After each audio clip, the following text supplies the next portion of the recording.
Well, hello, welcome back to another video. Now I've come out this evening just for the last sort of hour of daylight, and I'm going to be trying for a bass. Now the tide's turned about an hour ago, so it's on the flood. We've not got very big tides at the moment, and to be honest with you, could do with the tide being a bit further up, but I'm going to give it a go anyway. Now what I'm going to do is start by throwing out a surface lure and just work that over the ground right behind me here. Now I'll probably get an hour here in daylight. I've not got a head torch with me or any lights or anything like that, so I won't be staying into darkness. But yeah, hopefully we can find a fish today.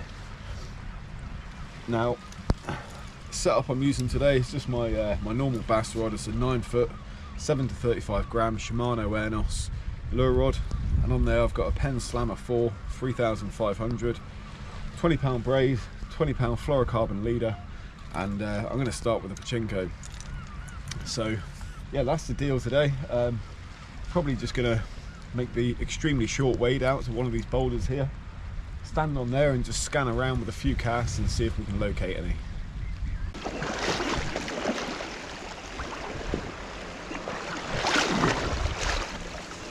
Well, a little bit deeper than I expected,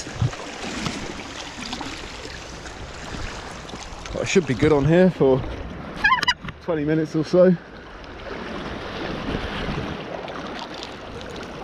So let's get this pachinko out. Now this one, this is one of my favourite colours in the pachinko. This is a nacre, but as you can see, it's missing an eye there. It's missing an eye the other side, and I coloured that in. I've changed these hooks 3 or 4 times, and once again they're rusty. It's battered and bruised, but it still does the job. I've got some other pachinkos I use often, but I really like the white colour. So I think it'll be time soon to order a new one.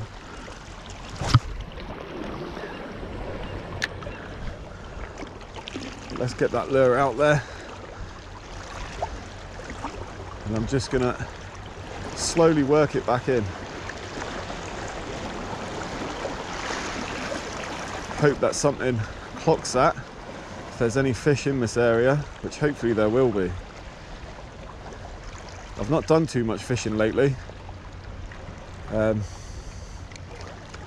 that's why I wanted to get out just for an hour tonight, and then later in the week this week I'll have a lot more time to get out and do some proper fishing.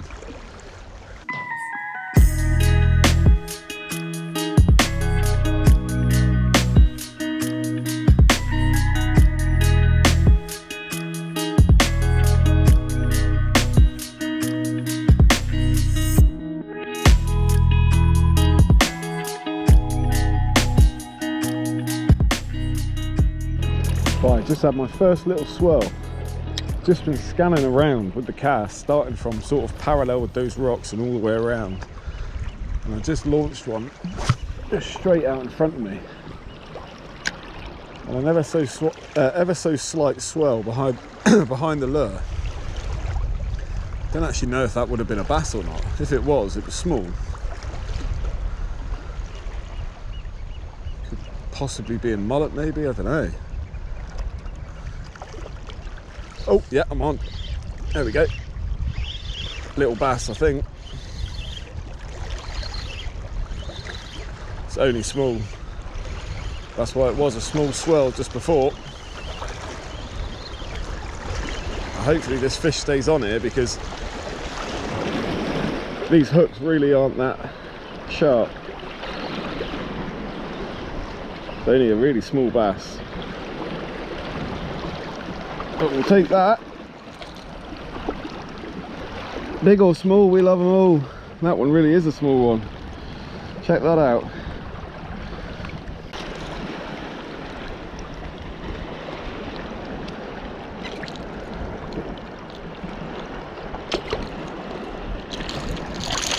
Eyes off. There we go, quick release.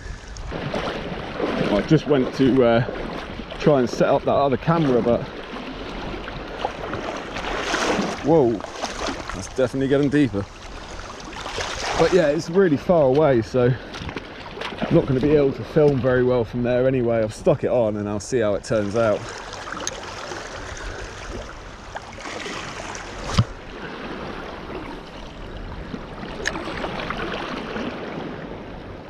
Will there be any more bass about? There should be, if they're that size. Just got to hope there's a few bigger ones as well.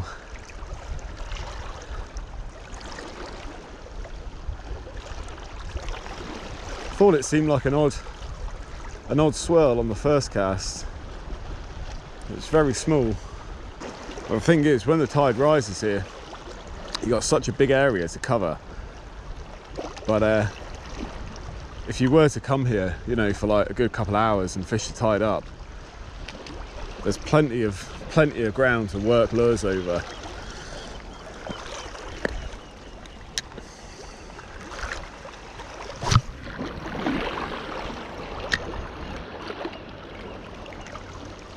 I'm really not going to get long on this rock though, because that was pretty deep behind me just then.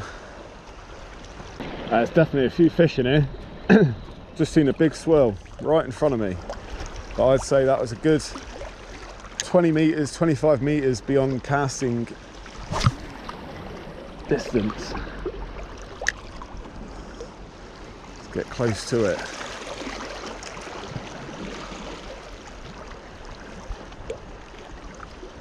Come on.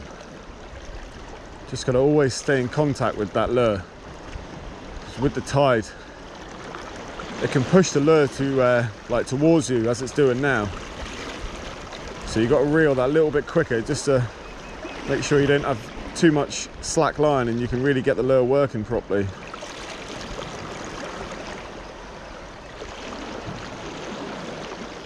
Ah, it's going to be a shame I've got to get off this rock.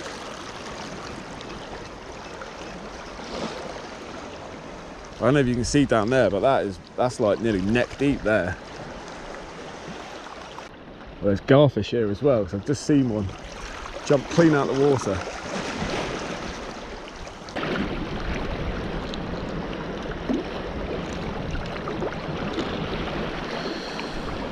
Oh God.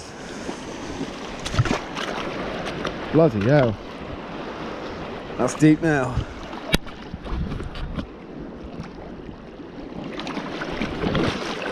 Oh, it's not too bad actually.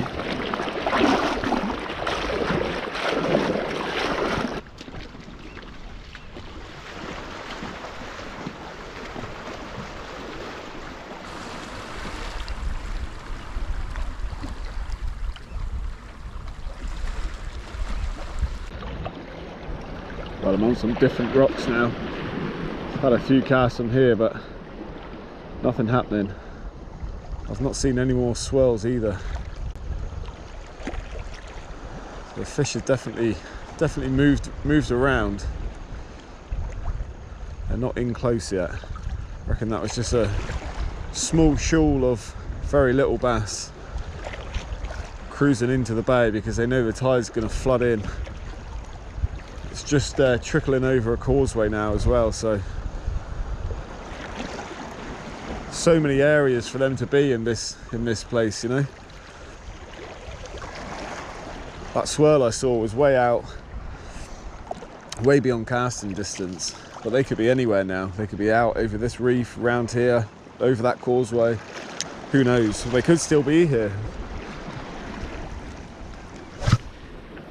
What I might do is just give it a couple more casts with this, and then I might stick a Samson bomb on, something a bit subtle, be able to get a fair bit of distance with it. So that light's fading pretty quickly now. It may not look it here, but it's going to get dark fairly soon, I reckon. Now what I'm going to do is clip on a little Samson shad.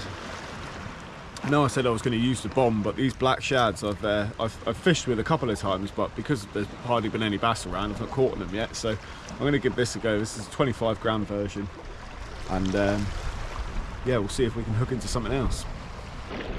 Well, I've just had a little nibble on the shad, but fairly certain that was a garfish. Just tapping at it. But I can definitely get a nice bit of distance with this lure.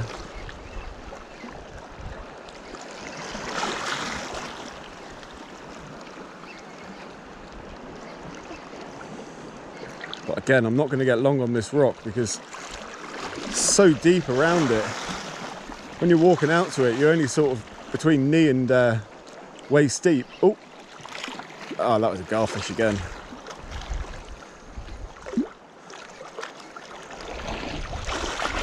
If there's garfish in here, hopefully there'll be bigger bass around. Or it could just be garfish and small bass mixed in with each other.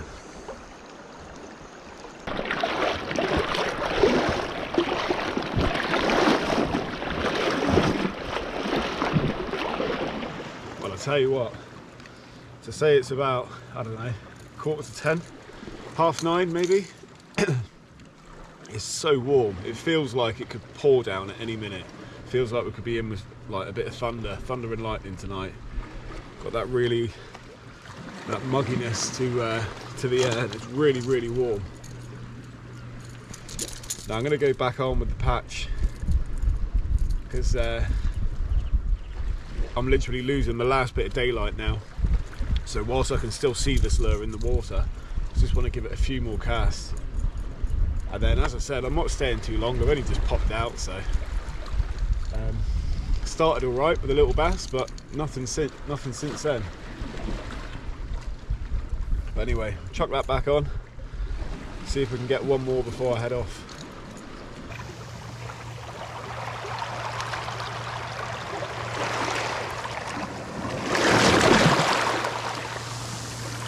I'm actually going to go try another little corner instead, and then I'll head back there in 10 minutes time or so before it gets too dark to fish. Now surprisingly, I've never actually had, oh god, that lure is covered in weed. Well, that could be a problem here because I just dipped this in the water, that's why it's covered in weed. What I was going to say is I've never actually had much luck from this little corner before. You definitely get the bass come past here, so it's